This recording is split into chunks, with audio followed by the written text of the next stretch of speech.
नमस्कार, हमारे YouTube channel आकृष्ट स्टडी पॉइंट पर आपका स्वागत है। आज हम पढ़ेंगे अभ्यास 1.2 को। अभ्यास 1.2 पढ़ने जा रहे हैं। 1.1 के सारे क्वेश्चन हमने कर लिए हैं। फिर भी अगर उसमें कोई डाउट या क्वेरी है तो आप पूछ सकते हो। क्वेश्चन आपका दिया है फर्स्ट, क्या कह रहा है कि यदि HCF 99 और 153 का कितना है, 9 है, और LCM 99 153 का कितना है, ये ज्ञात करना है। अगर ऐसे क्वेश्चन दिए जाएं कि दो संख्याएं दी हुई हों और आपको HCF या LCM में से कोई एक चीज़ दिया हो और दूसरा चीज़ आपको निकालना हो, तो उसके लिए आपको ध्यान देना है एक फार्मूला कि LCM गुणे HCF, LCM गुणे HCF बराबर दोनों संख्याओं का गुणनफल या फिर पहली संख्या गुणे दूसरी संख्या। मीन्स LCM गुणे HCF बराबर पहली संख्या गुणे दूसरी संख्या। करेंगे क्या, LCM आपको निकालना है। HCF का मान 9 है, गुणे में 9 कर दिया, बराबर पहली संख्या गुणे दूसरी संख्या में 99 गुणे 153। करना क्या है, LCM बराबर ये इधर 9 गुणे में है, उधर जाएगा तो भाग में हो जाएगा, तो डिवाइड में कर दिया। 9 से इसको काटोगे 99, 11 9 99 आएगा, तो 11 गुणे 153 मीन्स 1683। आप गुणा करके देख लेना, 1683 आपका क्या हो जाएगा, फाइनल सॉल्यूशन। यही आपका LCM होगा। मीन्स 99 और 153 का जो LCM होगा वह 1683 होगा। ठीक है, इस प्रकार से क्वेश्चन नंबर 1 खत्म। क्वेश्चन नंबर सेकंड की ओर चलते हैं। क्वेश्चन नंबर सेकंड हमारा कह रहा है दो संख्याओं का HCF 16 है, गुणनफल मीन्स दो संख्याओं का जो गुणनफल है 3072 मीन्स 3072 है। LCM ज्ञात करो। करना क्या है, सेम टू सेम वही फार्मूला, LCM गुणे HCF बराबर दोनों संख्याओं का गुणनफल। LCM और HCF में से HCF आपको 16 दिया है, तो HCF से आप मल्टीप्लाई में होना चाहिए था HCF, ये इसको डिवाइड में भेज दिया, तो दोनों संख्याओं का गुणनफल 3072 और बटे में HCF कितना है 16। 16 से इसको डिवाइड किया, 192 आया। यही आपका LCM हो जाएगा। इस प्रकार से क्वेश्चन नंबर सेकंड भी खत्म। चलते हैं क्वेश्चन नंबर थर्ड की ओर। क्वेश्चन नंबर थर्ड हमारा कह रहा है कि संख्या 144 के अभाज्य गुणनखंड में 2 की घात ज्ञात कीजिए। अब अभाज्य गुणनखंड का मतलब ये हुआ ऐसे गुणनखंड करना जो स्वयं और एक के अलावा किसी से न कटते हों, वो अभाज्य गुणनखंड होंगे। जैसे 144 लिखा है, तो 144 को आप पहले 2 से काटिए, तो 2 सत्ते 14, 2 दूना 4, फिर इसे 2 से काटिए, 2 तिहाई 6, यहाँ 1 बच गया, तो ये बना देगा इसको 12, तो 2 छंग 12। फिर 2 से काटेंगे, 2 एक कम 2, यहाँ 1 बनाएगा, ये हो जाएगा 16, 2 अट्ठे 16। फिर 2 से काटेंगे, 2 नवा 18। इस तरीके से फिर 3 गुणे 3 में काट देंगे, 3 त्रिका 9, और यहीं पर लिख देंगे 2 गुणे 2 गुणे 2 गुणे 3 गुणे 3, तो यही 2 गुणे 2 गुणे 2 गुणे 3 गुणे 3, ये हो गया गुणनखंड। अब 2 की घात बताना है, तो 2 कितनी बार है, 1 2 3 4 बार है, तो 2 की घात 4 होगी, और 2 की घात ही पूछ रहा है, तो 2 की घात कितनी हो जाएगी, 4। यही आपका आंसर हो जाएगा। इसी प्रकार से क्वेश्चन नंबर 4 है कि 196 के अभाज्य गुणनखंड में घातों का योग बताइए। जैसे यहाँ पर देखिए 2 की घातें 4 थीं और 3 की घात क्या है 2, कि 2 की घात है 4 और गुणे में 3 की घात कितना है 2, क्योंकि 3 2 बार आया तो 3 की घात 2। और घातों का अगर योग पूछता तो 4 और प्लस का ये 2 मीन्स 6 हो जाता, लेकिन हमें सिर्फ 2 की घात पूछा था तो 4 आंसर आया था। इसी प्रकार से यहाँ पर 196 के अभाज्य गुणनखंड करना है और घातों के का योग बताना है। तो अभाज्य गुणनखंड होगा क्या, 196 जैसे हमने लिखा भैया, तो 196 के पहले हमने अभाज्य गुणनखंड कर लिए। 196 के 2 से काट दिया, तो 2 नवा 18, 2 अट्ठे 16, फिर 2 से काट दिया, तो 2 चौके 8, 2 नवा 18। अब तो सीधे 7 से कटेगा, 7 सत्ता 49, फिर 7 एक कम 7। इस तरह से आपको 2 2 बार आया, 7 2 बार आया, मीन्स 2 की घात 2 होगी और 7 की घात 2 होगी, तो ये घात 2 प्लस ये घात 2, इन दोनों 2 को जोड़ेंगे तो 4 हो जाएगा। मीन्स गुणनखंड में जो घातें आई हैं उनका योग कितना होगा, 4। इस प्रकार से क्वेश्चन नंबर 3 भी खत्म। अब चलते हैं क्वेश्चन नंबर 4 हो गया, 3 और 4 दोनों खत्म। अब 5 की ओर चलते हैं। क्वेश्चन नंबर 5 देखते हैं क्या कहता है।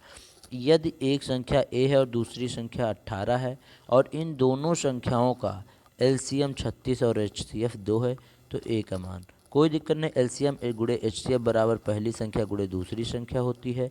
यहाँ पर एलसीएम आपको 36 दिया, ये 2 दिया, तो 36 लिखना है आपको, गुणे का 2 लिखना है, बराबर में पहली संख्या गुणे दूसरी संख्या, पहली संख्या ए है क्योंकि ए दे रखा है, और गुणे में दूसरी संख्या 18 है। ये यहाँ गुणे में इधर लाओगे जब डिवाइड में, तो 18 से 36 काटोगे, 18 से 36 काटोगे कितना आ जाएगा, 18 दूना 18, 18 दूना 36 हो जाएगा। तो ए बराबर आप लिखोगे 2 दूना 4, तो ए का जो मान आपका आएगा 4, यही आपका फाइनल सॉल्यूशन होगा। ए का ही मान आपको निकालना था। इस प्रकार से क्वेश्चन नंबर 5 भी खत्म। उम्मीद करते हैं 5 समझ में आएगा। अब चलते हैं क्वेश्चन नंबर 6 की ओर। क्वेश्चन नंबर 6 हमारा कह रहा है कि यदि पी व क्यों धनात्मक पूर्णांक इस प्रकार हैं कि p बराबर ए बी स्क्वायर और q बराबर ए स्क्वायर बी, तो p और जहाँ p और q अभाज्य संख्याएं हैं, तब एलसीएम आपको ज्ञात करना है p और q का। एलसीएम का मतलब होता है लीस्ट कॉमन फैक्टर, आपको पता है। जब लीस्ट कॉमन फैक्टर होता है मीन्स इन दोनों में a की अधिकतम पावर कितनी है, यहाँ पर a की अधिकतम पावर 1 है, यहाँ पर a की अधिकतम पावर 2, तो इन दोनों में से जो कॉमन लेंगे a की पावर 2 वाला, मीन्स जिस पर ज़्यादा लिखा तो होता है लीस्ट लेकिन लेते हैं अधिकतम वाला, तो लीस्ट कॉमन फैक्टर में a की पावर 2 यहाँ से ले लेंगे। यहाँ b स्क्वायर है, यहाँ केवल b है, तो इन दोनों में बड़ा कौन, b स्क्वायर, तो b स्क्वायर गुणे में लेंगे, और a स्क्वायर b स्क्वायर यही आपका क्या होगा, एलसीएम में लीस्ट कॉमन फैक्टर होगा। यही यहाँ पर किया गया। ए बी स्क्वायर को ए गुणे बी में लिख लिया, और ए स्क्वायर बी को ए गुणे बी में लिख लिया।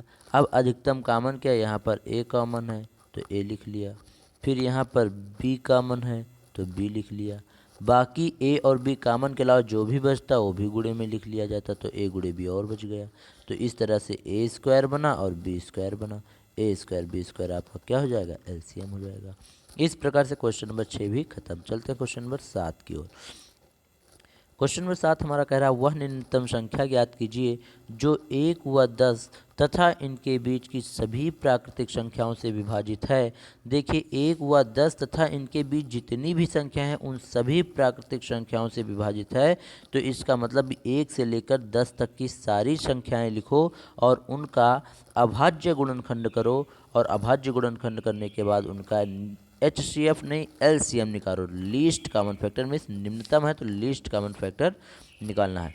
तो हमने किया क्या, आपको 1 2 3 4 5 6 7 8 9 10 तक गिनती लिखी, इनके गुणनखंड किए, 1 गुणे 1 आया, 2 एकम 2 आया, 3 एकम 3 आया, 4 को 2 गुणे 2 लिखा तो कोई 2 दूना 4 होता है, फिर 5 को 5 एकम 5 लिखा, 6 को 3 दूनी 6 लिखा, 7 को 7 एकम 7, 8 को 2 गुणे 2 गुणे 2, 2 दूना 4 दूना 8 लिखा, फिर 3 त्रिका 9 लिखा, फिर 2 पंचे 10 लिखा।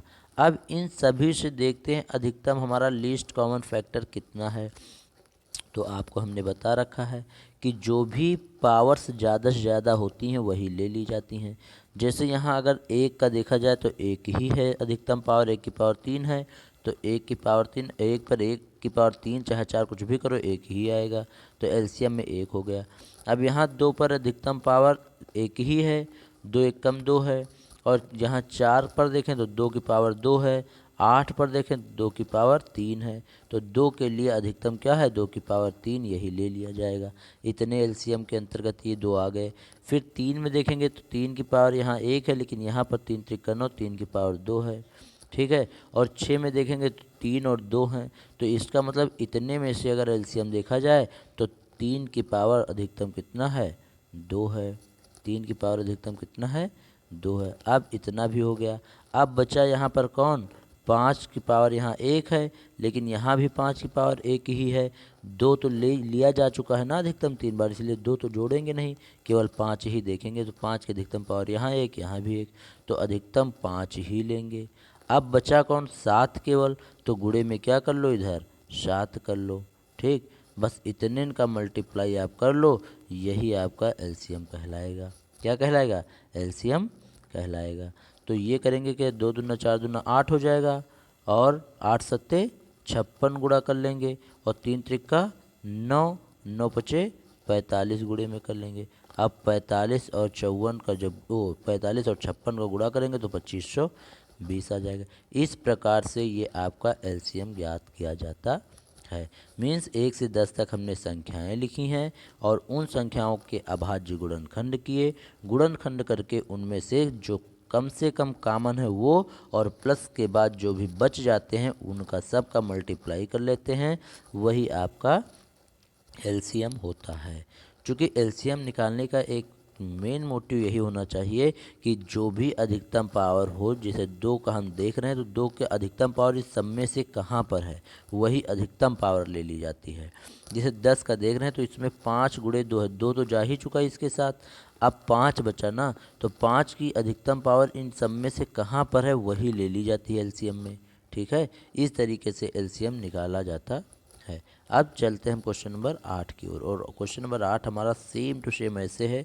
कहेंगे क्या कि 2 की पावर 3 गुणे 3 गुणे 5 तथा 2 की घात 4 गुणे 5 गुणे 7 का एलसीएम ज्ञात करो। एलसीएम ज्ञात करने के लिए अभी हमने बताया कि जो भी संख्या ले रहे हो उसके अधिकतम पावर देखो। जैसे यहाँ पर 2 की पावर 3 है और यहाँ 2 की पावर 4 है, तो एलसीएम में हम क्या लेंगे 2 की पावर 4, क्योंकि अधिकतम कहाँ पर है 2, तो 2 की पावर 4 है, तो यहाँ पर देखिए एलसीएम में 2 की पावर 4 ले लिए। फिर यहाँ पर 3 की पावर 1 है, लेकिन यहाँ तो 3 कहीं है ये नहीं, तो यहाँ पर तो है, तो इसलिए यहाँ पर 3 भी ले लिया गया। ठीक, 5 की पावर यहाँ 1 है, लेकिन यहाँ भी 5 की पावर 1 है, इसका मतलब 5 की पावर 1 ले लिया गया। यहाँ बेचारे अकेले बच गए 7, तो इनको 7 भी ले लिया गया।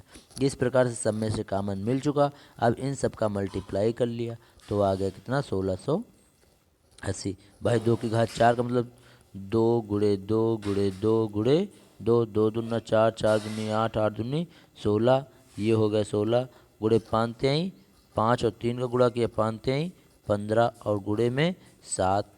अब किया क्या 15 और 16 का गुणा कर लीजिए, जो आए उसको 7 से कर लीजिए, आपका आ जाएगा 1680। इस प्रकार से क्वेश्चन नंबर 8 भी खत्म। चलते हैं क्वेश्चन नंबर 9 की ओर। क्वेश्चन नंबर 9 हमारा कह रहा है कि दो संख्याओं का एचसीएफ 27 व एलसीएम 162 है। यदि एक संख्या इतनी दी है तो दूसरी संख्या ज्ञात कीजिए। अब इस प्रकार का क्वेश्चन आया, लेकिन फिर भी इसमें भी वही फार्मूला लगेगा, एचसीएफ गुणे एलसीएम बराबर पहली संख्या गुणे दूसरी संख्या।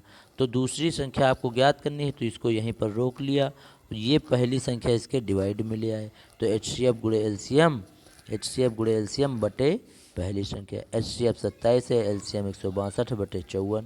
अब 27 दूना 54, 2 से 162 काटोगे 81 आ जाएगा। इस प्रकार से आपका 9 नंबर क्वेश्चन भी खत्म। क्वेश्चन नंबर 10 की ओर चलते हैं।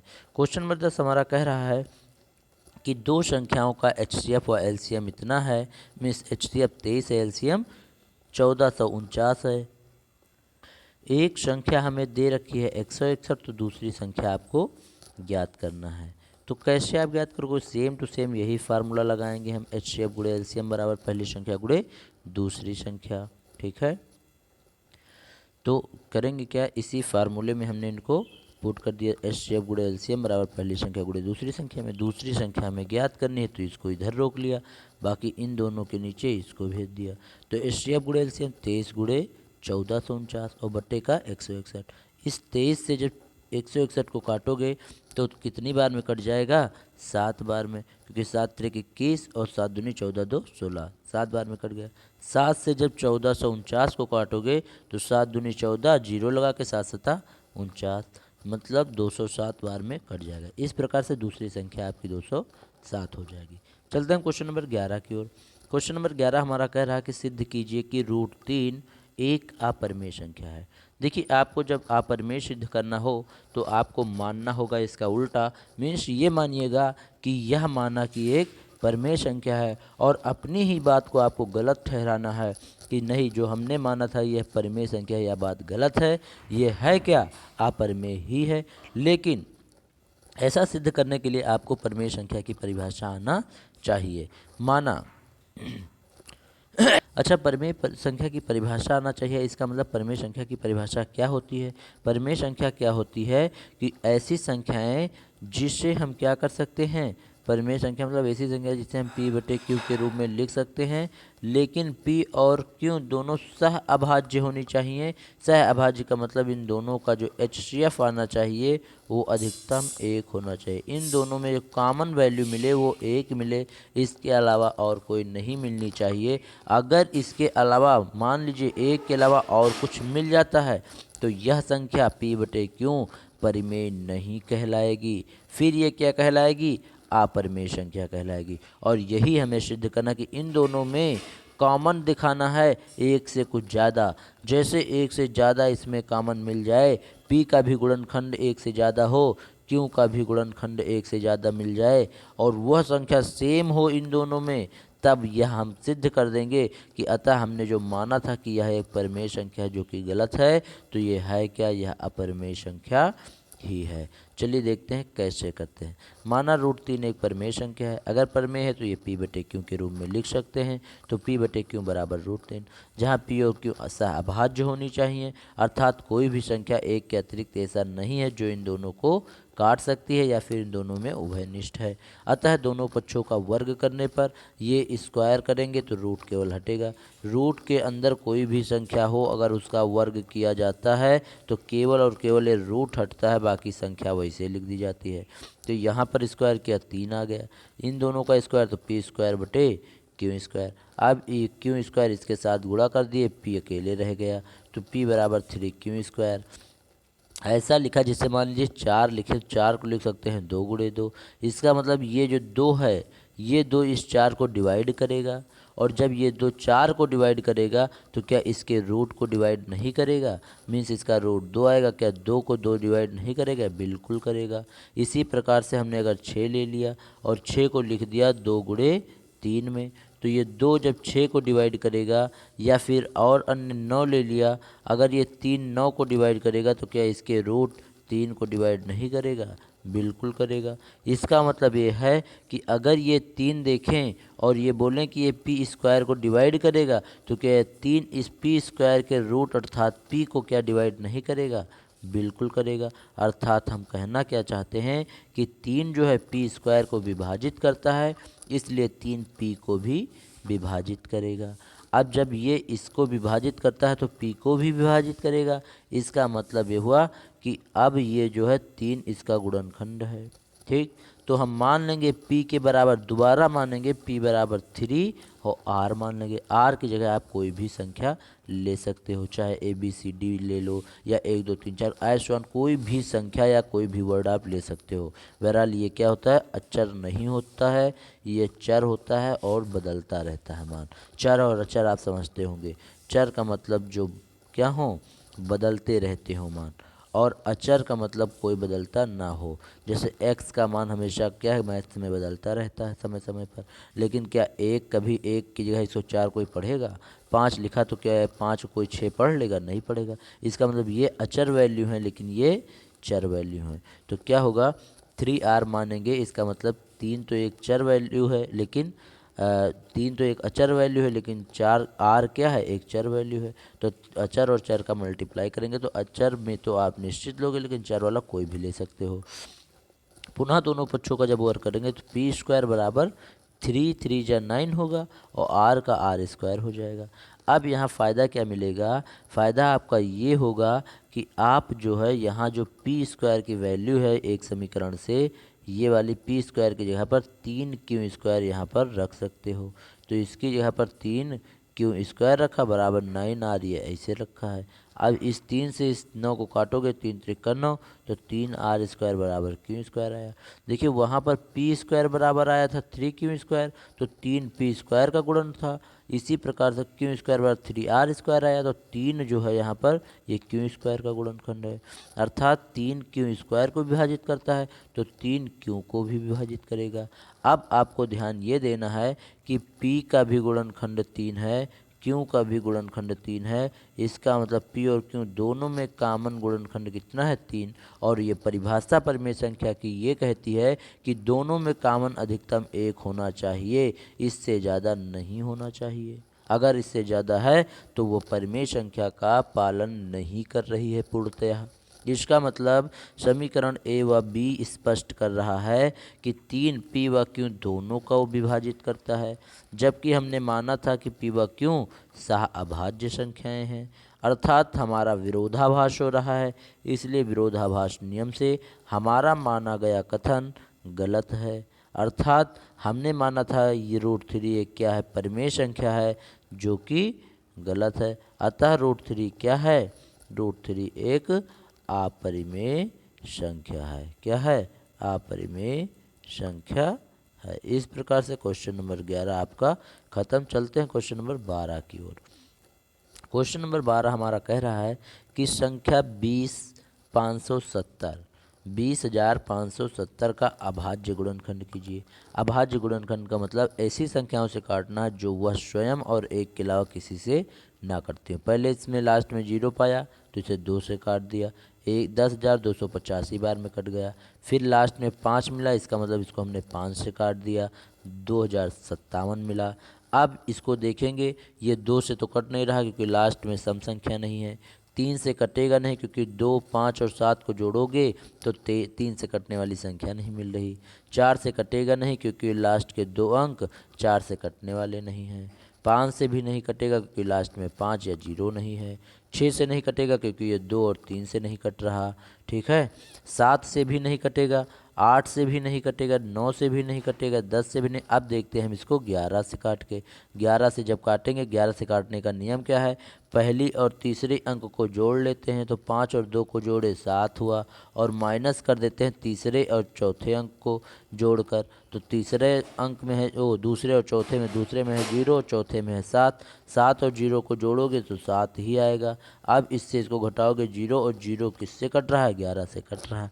इसका मतलब यह पूरी संख्या 11 से कटेगी। तो यह 11 ग्रहियम 170 से, फिर 11 से काटे, 11 गुणे 17 में कट गए और 17 एकम 17 में कट गया। इस प्रकार से इसके अभाज्य गुणनखंड 2 गुणे 5 गुणे 11 गुणे 11 गुणे 17, अर्थात 2 गुणे 5 गुणे 11 की पावर 2 गुणे 17 ही आपका आंसर हो गया। इस प्रकार से क्वेश्चन नंबर 12 भी खत्म। क्वेश्चन नंबर 13 में 2 क्वेश्चन हैं। आप देखेंगे, कह रहा है कि अभाज्य गुणनखंड विधि से, मतलब इसी विधि से, ठीक है, निम्न संख्याओं का एलसीएम और एचसीएफ ज्ञात कीजिए। इसका करिए क्या, अभाज्य गुणनखंड मतलब जैसे 12 लिखा है तो 12 को लिख सकते हैं 2 तिहाई 6, 6 दूनी 12, ये अभाज्य गुणनखंड हो गया। 15 लिखा है तो 15 को तीनों 5 15, ये हो गया। 21 लिखा है तो 21 में 3 सत्ते 21 हो गया। अब इसका एलसीएम निकालना है तो एलसीएम देखेंगे, यहाँ 3 है, यहाँ 3 है, यहाँ 3 है, तो एलसीएम में पहले 3 लिख लेंगे। ठीक, अब देखेंगे यहाँ पर 7 है लेकिन यहाँ कहीं 7 नहीं है तो यहाँ 7 का गुणा कर लेंगे। यहाँ 5 है लेकिन कहीं पर 5 नहीं है तब भी 5 का गुणा कर लेंगे। यहाँ 2 2 बार है तो 2 दूना 4 है तो इसका 4 से मल्टीप्लाई कर लेंगे। ये सारी मल्टीप्लाई करेंगे, जो भी आएगा वो एलसीएम हो जाएगा। एचसीएफ जो अधिकतम कामन तीनों में है तो मतलब 3 हो जाएगा केवल। ठीक, इस प्रकार से एलसीएम और एचसीएफ ज्ञात करते हैं। चलिए फिर चलते हैं क्वेश्चन आगे, देखते हैं कैसे सॉल्व करते हैं। यहाँ दिया हुआ है सॉल्यूशन, क्या करा, 12 15 21 इन तीनों का हमने गुणनखंड कर लिया। एचसीएफ अधिकतम कामन 3 है तो इसका एचसीएफ कितना हो गया, 3 हो गया। अब यहाँ एलसीएम में देखेंगे, सारी चीज़ें मल्टीप्लाई कर लेंगे, जितनी भी चीज़ें हैं कॉमन वो भी और जो बच रही वो भी, तो 420 आ जाएगा। इसी प्रकार से 8 9 और 25 का एलसीएम निकालना चाहें तो 8 को गुणनखंड, 9 का गुणनखंड, 10 25 का गुणनखंड किया। अधिकतम इसमें कामन कितना पा गए, एचसीएफ में भी है, यहाँ 2 हर जगह है, यहाँ 2 है ही नहीं, यहाँ है नहीं, तो एचसीएफ अधिकतम कामन तो यहाँ 1, यहाँ 1, यहाँ 1, तो एचसीएफ तो इसका 1 हो गया। एलसीएम इन सबको मैंने क्या कर लिया, मल्टीप्लाई, 2 की पावर 3, 3 की पावर 2, 5 की पावर 2 गुणा किया, आपका आ गया 1800, यही आपका आंसर। क्वेश्चन नंबर 13 भी खत्म। चलते हैं क्वेश्चन नंबर 14 की ओर। क्वेश्चन नंबर 14 आपको कह रहा, वह निम्नतम संख्या ज्ञात कीजिए जिसको 35 56 और 91 से विभाजित करने पर प्रत्येक स्थिति में शेषफल 7 आता है। यहाँ पर बहुत इंपॉर्टेंट पॉइंट ये देखना है कि इन तीनों संख्याओं से वह संख्या डिवाइड करना है तब शेषफल 7 आता है। इसका मतलब निम्नतम संख्या ज्ञात करने का मतलब इन तीनों को पहले एलसीएम निकालो, एलसीएम जो भी कुछ आए उसमें आप 7 क्या करिए, ऐड कर दीजिए, तब तो, क्योंकि एलसीएम जो होता है वो तीनों से कट जाएगा, और जब इन तीनों संख्याओं से कट जाएगा तो शेषफल 0 आना चाहिए, और जब शेषफल 0 आ रहा है लेकिन इसने कहा कि शेषफल 7 आना चाहिए, तो इसमें अगर हम 7 जोड़ दें तब जो संख्या बन जाएगी उसको डिवाइड करोगे तो शेषफल 7 आएगा। ठीक है, जैसे मान लीजिए हमने 2 से 5 को डिवाइड किया तो 5 को नहीं, मान लीजिए 10 को डिवाइड किया तो 2 पंचे 10 हो गया, पूरा पूरा देखिए कट जा रहा है, और ये इसका क्या है, लिस्ट ऐसी संख्या है जो इसको काट रही है। तो इस प्रकार से इन तीनों से कटने वाली संख्या जो आएगी वो एलसीएम होगी। अब जो है एलसीएम इसको जैसे काट रही है, तो अगर हम कहें कि ऐसी संख्या ज्ञात करो जिसको इससे भाग करने पर शेषफल 7 आए, तो इसका मतलब इस 10 में अगर हम 7 जोड़ दें तो यह संख्या हो जाएगी 17। अब 17 को 2 से आप डिवाइड करके देखिए, तो या फिर 17 को डिवाइड करोगे तो उसमें कुछ ना कुछ एलसीएम शेषफल आ ही जाएगा। यहाँ पर कई सारी संख्या हो तो उससे आप निकाल सकते हो एलसीएम तरीके से। यहाँ पर जैसे 3 संख्याएं हैं, एलसीएम पहले अभाज्य गुणनखंड किया, अभाज्य गुणनखंड करने पर जो भी संख्या आई, इस संख्या में हमने क्या ऐड कर दिया, 7। 7 जो ऐड किया तो आ गया 3647। यह एक ऐसी संख्या है जो इन तीनों से आप भाग करोगे तो हमेशा शेषफल 7 देगा, क्योंकि इन तीनों से भाग करने पर ये संख्या पूरी पूरी कट जाएगी 3640, लेकिन अगर इसमें 7 जोड़ दें तब 7 शेषफल हमेशा आएगा। इस प्रकार से क्वेश्चन नंबर 14 भी खत्म। चलते हैं क्वेश्चन नंबर 15 की ओर। नीचे दी गई आकृति में एक्स वाई जेड के मान ज्ञात करो। देखिए इसमें करना क्या है, इसका मल्टीप्लाई करो तो ये आ जाएगा, मीन्स पानते ही 15 वाई बराबर आ गया आपका 15।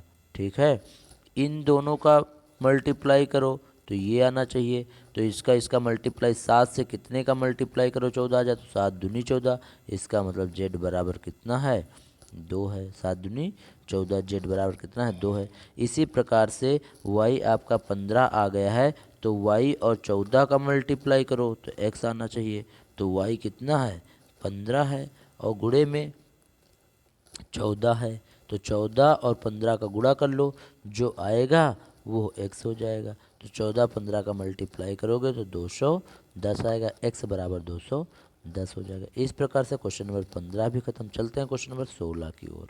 क्वेश्चन नंबर 16 हमारा कह रहा है कि सिद्ध कीजिए कि 2 माइनस रूट 3 एक अपरिमेय संख्या है। जब इसे एक अपरिमेय सिद्ध करना है तो हमने आपको पहले कह रखा, जो भी अपरिमेय सिद्ध करने हो तो सबसे पहले उनको मानना चाहिए आपको कि यह एक परिमेय संख्या है। यदि संभव हो तो माना कि 2 प्लस रूट 3 एक परिमेय संख्या है। क्या है, एक परिमेय संख्या, चाहे 2 रूट प्लस रूट 3 मानो या फिर 2 माइनस रूट 3 मान लो। ठीक है, ये गलती से छप गया है, ये होना चाहिए 2 माइनस रूट 3। तो माना 2 माइनस रूट 3 एक क्या है, परिमेय संख्या है, तथा हम जानते हैं कि किसी भी परिमेय संख्या में चाहे कोई परिमेय संख्या जोड़ी जाए या फिर घटाई जाए या फिर गुणा की जाए या फिर भाग की जाए, अगर परिमेय संख्या में परिमेय से जोड़ा घटाया गुणा भाग किया जाएगा तो वह हमेशा परिमेय ही आएगी। अर्थात 2 एक परिमेय संख्या है, 2 एक क्या है, परिमेय संख्या है। हम यह भी जानते हैं कि 2 अगर परिमेय संख्या है तो जो भी परिमेय संख्याएं जोड़ी या घटाई जाती हैं तो क्या होता है, एक परिमेय ही आता है। अर्थात 2 माइनस रूट 3 में हमने 2 घटा दिया तो भी एक परिमेय संख्या ही आनी चाहिए। इसका मतलब इस 2 से ये 2 कैंसिल आउट, बचा क्या, माइनस का रूट 3, और ये होना क्या चाहिए, परिमेय, क्योंकि हमने मान रखा कि ये पूरी एक परिमेय संख्या है। ठीक है, यहाँ माइनस लगना चाहिए। अब जो ये परिमेय होनी चाहिए, अर्थात ये परिमेय है नहीं, जो कि हमने माना था परिमेय है, अर्थात रूट 3 एक परिमेय संख्या होनी चाहिए, यह है ये, जो कि एक विरोधाभास है, क्योंकि रूट 3 एक अपरिमेय संख्या होती है। अतः हमारा मानना कि यह संख्या एक परिमेय संख्या है जो कि गलत है, अर्थात यह एक अपरिमेय संख्या होगी। इस प्रकार से क्वेश्चन नंबर 16 भी खत्म। चलते हैं क्वेश्चन नंबर 17 की ओर। क्वेश्चन नंबर 17 भी वैसे है, सिद्ध कीजिए कि रूट 5 प्लस रूट 3 एक अपरिमेय संख्या है। पुनः मानेंगे कि यह एक परिमेय संख्या, अगर परिमेय है तो परिमेय की परिभाषा अनुसार P/Q के रूप में लिख लिया, ठीक है। जब P बटे Q के रूप में लिख लिया। अच्छा, ये आप पूछना चाहते होंगे कि 16 में आपने इसे P बटे Q के रूप में नहीं लिखा था, ऐसे बता दिया पूरा, और इसमें तो आप इस तरह लिख रहे हैं। उसका कारण ये है, वहाँ पर था क्या, 2 माइनस का रूट 3। वहाँ पर एक परिमेय थी, इसलिए उसमें परिमेय हमने घटाया तो परिमेय आना चाहिए, लेकिन आ गया अपरिमेय। तब हमने कह दिया यहाँ कोई परिमेय संख्या नहीं है, इसलिए अगर हम इसमें घटाएंगे भी अपरिमेय कोई, तो भैया किसी परिमेय से अपरिमेय घटाओगे तो फिर अपरिमेय नहीं मिल जाएगा, अर्थात हमारा मानना तो गलत हो ही नहीं पाएगा ना। इसलिए यहाँ पर हम क्या कर रहे हैं, इसको टेक्निक से कर रहे हैं कि इसे P बटे Q के रूप में लिख के। कुछ समझ में आ गया होगा, उम्मीद करता हूँ। ठीक है, तो इसे P बटे Q के रूप में लिखा। अब किया क्या, रूट 3 को यहीं रोक लिया और इस 5 को उधर माइनस करके भेज दिया, और कर क्या दिया, दोनों पक्षों का वर्ग। जब दोनों पक्षों का वर्ग किया तो ये इसका स्क्वायर करेंगे तो ये 3 आ जाएगा, और a माइनस बी का स्क्वायर करेंगे तो a square plus B square और माइनस का 2ab आएगा। अब यहाँ पर रूट वाला टर्म जो है वो एक साइड रखो, बाकी को एक साइड कर लो। तो रूट वाला टर्म जितना था हमने एक साइड कर लिया और बाकी सबको एक साइड कर दिया।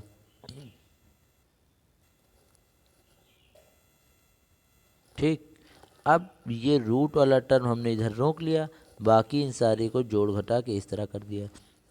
अब आपको ये पता होना चाहिए कि इसका पहले एलसीएम ले लिया तो इसके साथ मल्टीप्लाई होगा, ये पूरे के नीचे हो जाएगा।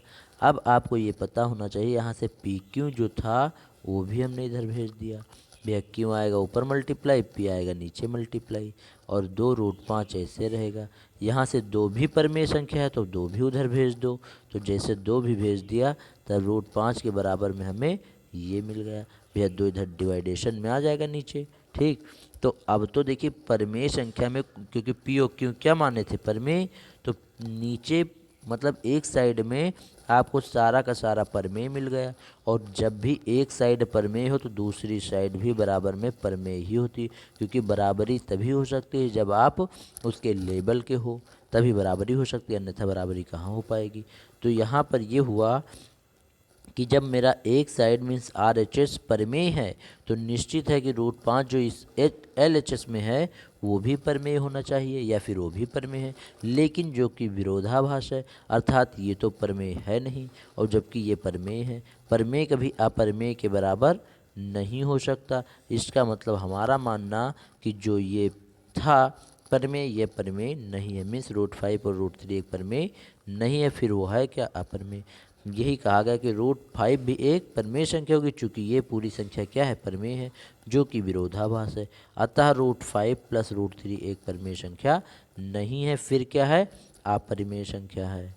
इस प्रकार क्वेश्चन नंबर 17 खत्म। अब चलते हैं क्वेश्चन नंबर 18 की ओर। क्वेश्चन नंबर 18 हमारा कह रहा है, सिद्ध कीजिए कि 4 माइनस 5√2 एक परिमेय संख्या है। क्या है, अपरिमेय संख्या है। कैसे करेंगे हल देखते हैं। माना 4 माइनस 5√2 एक अपरिमेय संख्या नहीं है, मीन्स परिमेय संख्या, अर्थात यह क्या है, परिमेय संख्या। ये तो आप चाहते हो उसी तरीके से करना P बटे Q, लेकिन अगर इसे चाहते डायरेक्ट करना तो 4 माइनस 5√2 को आपने परिमेय माना, इसमें अगर कोई परिमेय जोड़ो या घटाओ तो परिमेय आना चाहिए, अर्थात इसमें 4 आप घटा के देख लेते, 4 घटाते तो ये कट जाता और ये अपरिमेय आपको मिल जाता, लेकिन यहाँ पर P बटे Q के रूप में मान कर किया है, बहुत अच्छा है। ठीक, इसे P बटे Q के रूप में माना, 4 वाले टर्म को और ये P बटे Q को एक साइड कर लिए, 5 रूट वाले टर्म को उस साइड भेज दिया, और 5 से यहाँ 5 मतलब परिमेय है इसलिए इसको भी इधर भेज दिए, तो नीचे में आ गया √2 एक साइड।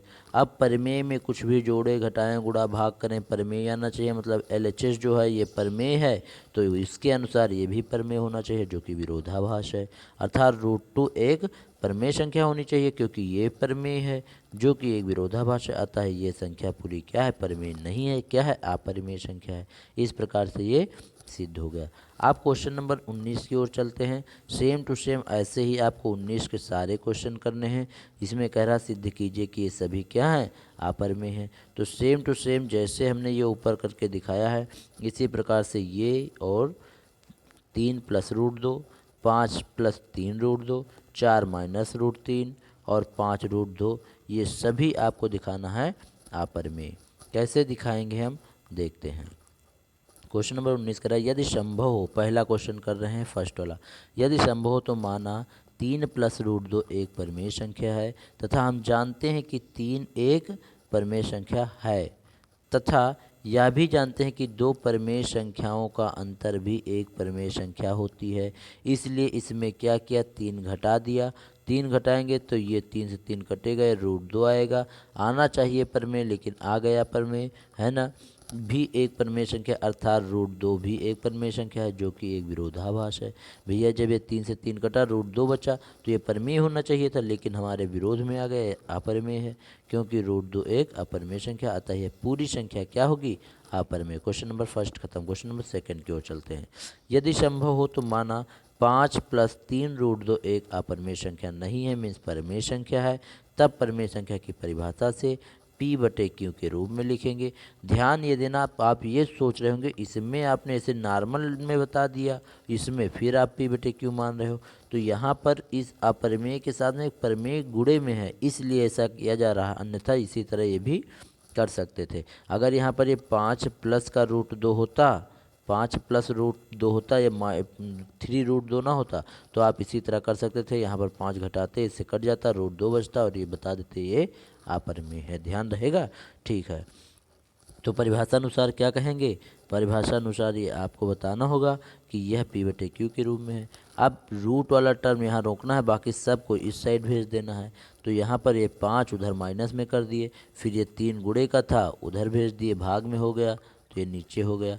तो यहाँ √2 बचा, इधर पूरा P वाला टर्म, PQ वाला। अब P/Q वाले में कुछ भी जोड़ो घटाओ तो परिमेय है P/Q, तो ये पूरा परिमेय होगा। और RHS परिमेय है तो LHS भी परिमेय होना चाहिए, जो कि विरोधाभास है, क्योंकि √2 एक परिमेय संख्या होनी चाहिए लेकिन है नहीं। चूँकि ये चीज़ परिमेय है, इसलिए यह हमारा मानना कि √2 ये 5 + √3, 3 + √2 ये सब क्या हैं, परिमेय है, जो कि गलत है। अतः 5 + 3√2 एक अपरिमेय संख्या है। इस प्रकार से क्वेश्चन नंबर आपका जो 19 का सेकंड था वो हो गया। अब थर्ड और फोर्थ की ओर चलते हैं। अब थर्ड की ओर देखते हैं। माना 5√2 एक परिमेय संख्या है। जब परिमेय है तो P/Q के रूप में लिख सकते हैं। 5 को यहाँ मल्टीप्लाई से डिवाइड में भेज दिया तो Q के साथ हो गया। अब P/Q परिमेय था, परिमेय में कुछ भी परिमेय संख्या से जोड़ें, घटाएं, गुणा, भाग करें तो परिमेय आएगी। 5 परिमेय है, इसमें भाग कर दिया तब भी ये परिमेय रहनी चाहिए। जब RHS इसका परिमेय तो LHS भी परिमेय होना चाहिए, जो कि गलत है। अर्थात ये चीज़ परिमेय है लेकिन √2 एक परिमेय संख्या नहीं है, अतः हमारा विरोध कर रहा है या विरोधाभास है। अतः √2 अपरिमेय संख्या, अतः हमारी परिकल्पना गलत है। 5√2 भी एक क्या होगी, अपरिमेय संख्या होगी। इसी प्रकार चौथा देख लेते हैं। यदि संभव हो तो माना इतने को एक परिमेय संख्या है। हमने मान लिया यह एक परिमेय है। हम जानते हैं किसी परिमेय संख्या में कुछ भी जोड़े, घटाएं, गुणा, भाग करें परिमेय आता है। अतः इसमें से 3 √3 क्या है, एक परिमेय संख्या है, या फिर केवल 3 एक परिमेय संख्या है। यह भी हम जानते हैं कि दो परिमेय संख्याओं का अंतर भी परिमेय होता है, उसमें गुणा भाग करें वो भी परिमेय होता है। अतः इसमें से हमने 4 को घटा दिया। 4 को घटाएंगे तो 4 से 4 कट जाएगा, बचेगा माइनस का √3। भी माइनस √3 जो है वो भी एक परिमेय संख्या होनी चाहिए थी लेकिन नहीं है। अर्थात √3 एक परिमेय संख्या होनी चाहिए लेकिन है नहीं, जो कि एक विरोधाभास है। अर्थात हमने जो माना था कि 4 - √3 एक परिमेय संख्या है, जो कि गलत है। फिर है क्या, ये अपरिमेय संख्या। इस प्रकार से क्वेश्चन नंबर 19 के सारे क्वेश्चन खत्म। चलते हैं लास्ट क्वेश्चन इस एक्सरसाइज के 20 नंबर, और फिर उम्मीद करेंगे सारे क्वेश्चन समझ में आए होंगे। नहीं आए तो आप कमेंट बॉक्स में कमेंट करके पूछ सकते हो। 20 नंबर क्वेश्चन हमारा कह रहा है कि 6 गेंदों को 2, 4, 6, 8, 10, 12 मिनट के अंतराल पर क्रमशः घुमाया जाता है।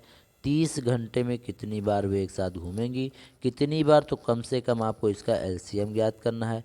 तो इन सब का एलसीएम हमने निकाला। एलसीएम निकालना आप जानते हो, इसका गुणनखंड किया। तब तक गुणनखंड करेंगे जब तक यहाँ एक एक ना आ जाए। फिर जो भी इधर मिलेगा इसका सबका मल्टीप्लाई करेंगे, वो आ गया 120। अब 120 ये सारी चीज़ें मिनट में थी तो इसलिए 120 क्या आया है, मिनट में आया।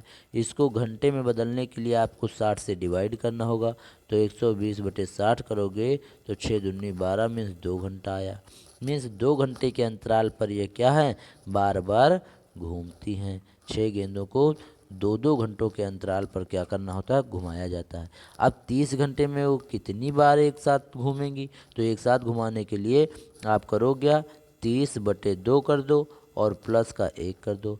क्यों, क्योंकि ऐसा इसलिए किया जाता है क्योंकि जहाँ से शुरुआत की जाती है वो भी गिनेंगे और लास्ट वाला भी तो एक जोड़ेंगे, इसलिए 2 पंद्रहियम 30, 15 में एक जोड़ोगे आ जाएगा आपका 16। तो इस प्रकार से इसके 16 बार हो जाएगा आपका आंसर। कितनी बार हो जाएगा, 16 बार। ठीक है, उम्मीद करता हूँ क्वेश्चन नंबर ये लास्ट वाला भी आपको समझ में आया होगा। 20 नंबर। अब अगली एक्सरसाइज 1.3 पढ़ने के लिए आपको हमारे चैनल को सब्सक्राइब करना होगा। वीडियो अगर पसंद आ रहे तो लाइक और शेयर करना होगा। आप सपोर्ट करिए, तब हम आपको और अच्छे से अच्छा कंटेंट देने का प्रयास करेंगे। यहीं पर इस वीडियो को विराम देते हैं, वीडियो बहुत लंबा हो जाएगा फिर। Thanks for watching this video.